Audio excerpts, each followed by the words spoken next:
여러분 안녕하십니까? 광주 MBC 뉴스데스크입니다.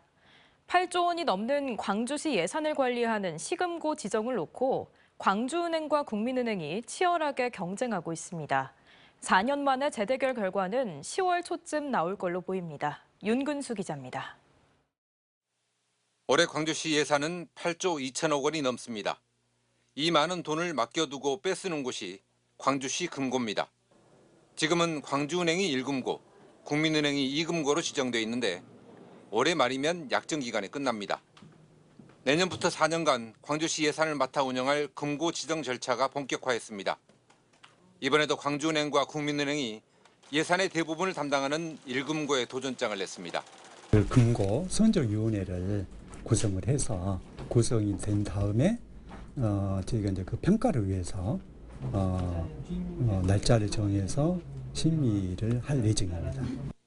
금고 지정을 위한 평가 항목은 크게 5가지입니다. 이 가운데 신용도와 재무구조는 시중은행인 국민은행이, 시민 이용 편의성은 지방은행인 광주은행이 앞선 것으로 평가됩니다. 승패는 결국 협력사업비 규모에서 판가름 날 가능성이 높습니다. 요번에 이제 보이지는 않지만 좀 뜨거웠던 걸로 알고 있습니다. 4년 전엔 40억을 제시한 광주은행이 1금고, 20억을 제시한 국민은행이 2금고로 지정됐습니다. 과거의 경험과 최근 심화하는 자치단체의 재정난을 감안하면 두 은행도 협력사업비 규모를 4년 전보다 높여서 제시했을 것으로 보입니다. 광주시 금고를 한 번도 내준 적이 없는 지방은행의 자존심과 대한민국 넘버원을 자처하는 시중은행의 자부심 대결도 제한금 경쟁에 불을 지피는 요소입니다. 양보할 수 없는 이 대결의 결과는 10월 상순에 나올 걸로 보입니다. 광주시는 다음 달 초 금고 지정을 위한 심의위원회를 구성한 뒤 곧바로 평가에 들어갈 예정입니다. 이때 기금을 주로 관리하는 2금고도 결정하는데 2금고 지정에는 국민은행과 농협, 우리은행과 기업은행 등 4곳이 신청서를 냈습니다. MBC 뉴스 윤문수입니다. 5.18 민주화운동의 최후 항쟁지였던 옛 전남도청 보건사업 공사가 한창입니다. 내년 10월 완료돼 공개될 예정인데요. 1년을 앞두고 오늘 도청 복원 계획안이 공개됐습니다. 김영창 기자입니다. 1980년 5월 18일부터 27일까지 광주 시민들이 체육까지 전두환 일당에 맞서 싸웠던 옛 전남도청입니다. 지난 2015년 옛 전남도청 일부를 허물어 국립 아시아 문화전당을 만들었습니다. 하지만 5월 단체를 중심으로 5.18의 상징적 공간을 복원해야 한다는 요구가 강하게 일었습니다. 이곳은 5.18의 마지막 항쟁지이다.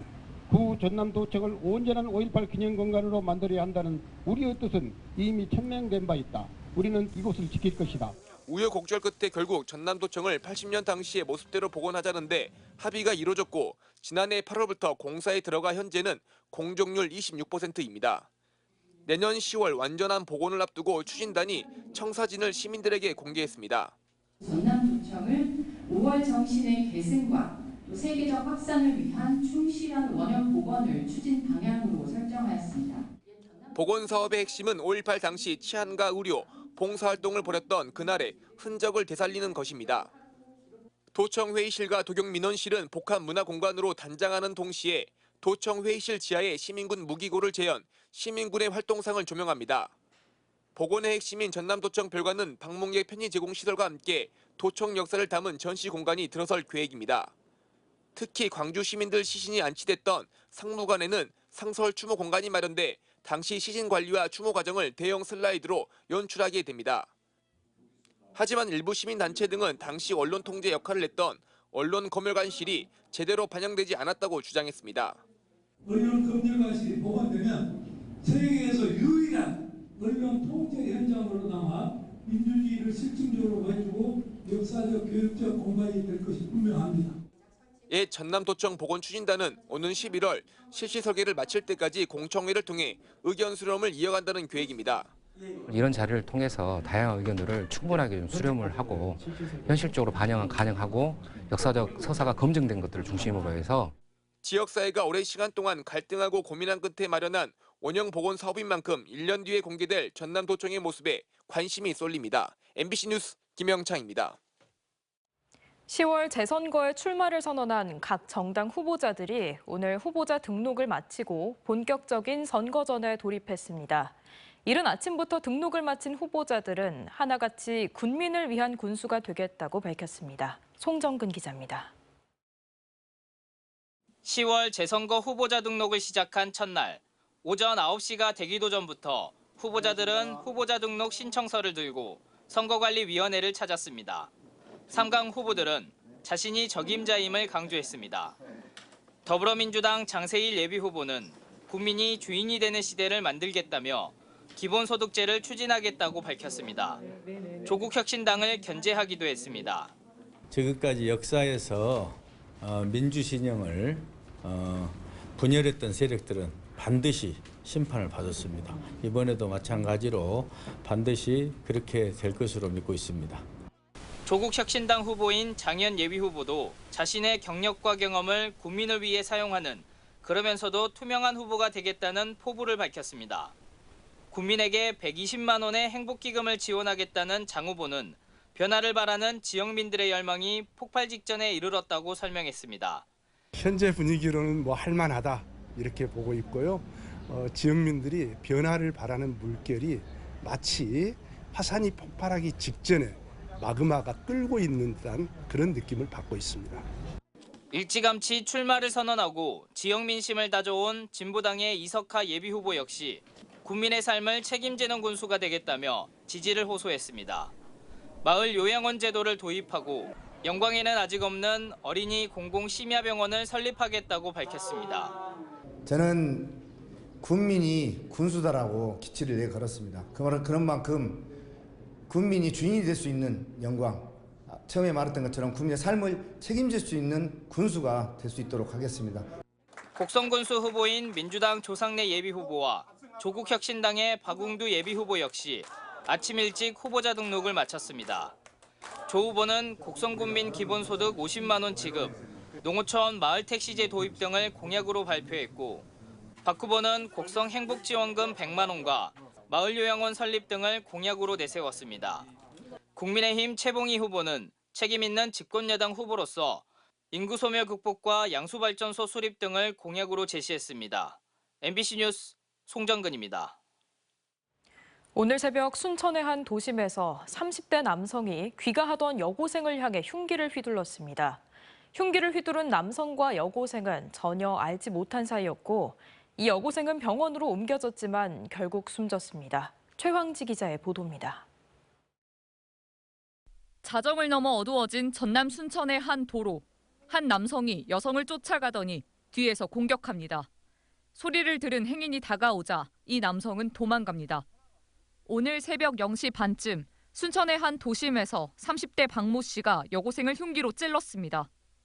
범인은 이곳에서 범행을 저지른 뒤 주차장을 가로질러 도주했습니다. 목격자의 신고로 출동한 경찰은 CCTV 등을 통해 피의자를 수색했습니다. 이어 범행 장소와 약 2km 떨어진 한 아파트 상가에서 박 씨를 붙잡았습니다. 당시 박 씨는 행인과 말다툼 중이었고 만취한 상태였던 것으로 드러났습니다. 목격자에 따르면 여고생과 피의자는 전혀 모르는 사이였던 것으로 나타났습니다. 아가씨 비명 지르기 나는 말기려고 확 쫓아왔죠. 이렇게 남자가 도망가 보더라고. 그래서 아가씨 저 남자 알아요. 이렇게 모르는 사람이에요. 그러더라고. 그러더만은 저 좀 살려주세요. 그러고 나서는 아가씨가 의식을 잃어버렸어요. 흉기에 찔린 여고생은 광주의 대학병원으로 옮겨져 치료를 받았지만 결국 숨졌습니다. 경찰 조사 결과 이 여고생은 친구를 발에다 주고 집으로 향하다 변을 당한 것으로 나타났습니다. 경찰은 해당 남성을 살인 혐의로 입건해 정확한 사건 경위를 조사 중이며 여고생에 대한 부검이 끝나는 대로 구속영장을 신청할 방침입니다. MBC 뉴스 최황지입니다. 올해로 30회를 맞이한 국제 남도 음식 문화 큰 잔치, 내일부터 목포에서 열리죠. 직접 맛보고 즐기는 참여형 축제로 확대된 만큼 흥행 기대도 더욱 커지고 있는데요. 관광객들의 눈과 입을 사로잡을 올해 남도 음식 명인들의 작품은 어떤 것들이 준비되어 있는지 박종호 기자가 미리 소개합니다. 홍어의 고장 나주 대표 천수복 명인.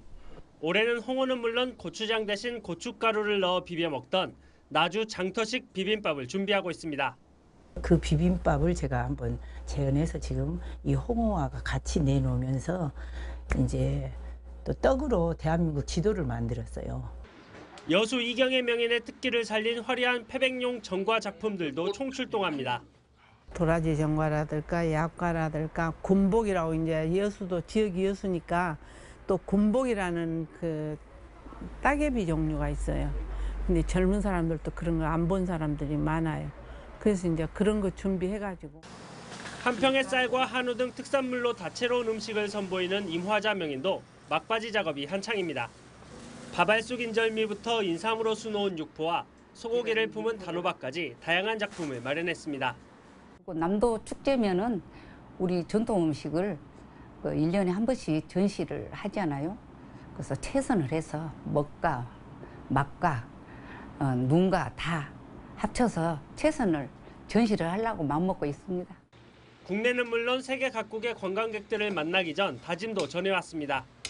우리가 상차림하거나 이렇게 음식을 차리다 보면은 관광객들이 오시면은 맛을 좀 봤으면 좋겠다. 그 말씀을 많이 하시거든요. 그 설명도 해주고 맛도 보여주고 그런 쪽으로 좀 생각하고 있어요. 맛집들이 많은 지역 이렇게 해서 감칠맛 나고 또 음식들이 그래서 우리 전라도 음식을 계속 이제 더 맛있게 이제 보존하고 더 맛있는 음식으로 승화할 수 있도록 노력해야죠. 12명의 명인들이 지역 특색을 담아 전하는 남도 음식 작품들은 오는 27일부터 열리는 국제남도 음식문화 큰잔치에 명인관에서 만날 수 있습니다. MBC 뉴스 박종호입니다.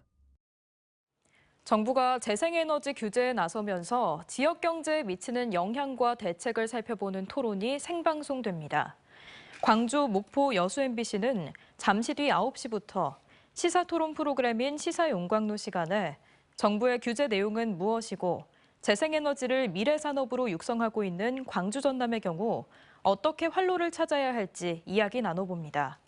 오늘 토론회는 송승헌 녹색에너지연구원 녹색에너지실장, 이순형 동신대 전기공학과 교수, 정은진 빛고울 시민 햇빛발전 사회적 협동조합 이사장이 참여하며 광주, 목포, 여수 MBC 유튜브를 통해서도 실시간 중계됩니다. 세계적인 에너지 관련 석학들이 집결한 나주 글로벌 에너지 포럼 2024 행사가 오늘부터 이틀간 광주 전남 공동혁신도시 한국에너지공과대학교 일대에서 열립니다. 조금 전 개막식을 시작으로 대통령을 위한 에너지 강의로 잘 알려진 리처드 뮬러 미국 버클리대 교수, 마크 제이콥슨 미국 스탠퍼드대 교수 등 분산 수소 에너지, 원자력 전문가들의 기조연설과 발표, 토론 등이 이틀간 연이어 진행됩니다. 음주운전 의심 행위를 경찰에 알리고 추적하는 과정을 생중계하는 유튜버가 엉뚱한 운전자를 괴롭힌 혐의로 검찰에 넘겨진 사실이 뒤늦게 알려졌습니다. 광주 광산경찰서는 난폭 운전을 하며 일반 시민의 차량을 쫓은 혐의 등으로 유튜버인 40살 최 모 씨를 검찰에 넘겼다고 밝혔습니다. 최 씨는 지난해 광주 북구의 한 도로에서 다른 차량과 함께 난폭 운전을 하며 음주운전을 한 걸로 의심되는 차량을 뒤쫓은 혐의를 받고 있습니다. 최 씨는 지난 22일 새벽에도 음주운전으로 의심되는 차량을 뒤쫓는 방송을 했는데 추격을 피해 달아나던 30대 남성이 이 사고로 숨지기도 했습니다. 2,000명이 넘는 광주 지역 초중고등학교 학생들이 학교폭력 피해를 본 걸로 조사됐습니다. 광주시 교육청은 초등학교 4학년부터 고등학교 3학년까지를 대상으로 실시한 학교폭력 실태조사에서 응답자 10만 3천여 명 가운데 2%에 해당하는 2,100여 명이 학교폭력 피해를 호소했다고 밝혔습니다.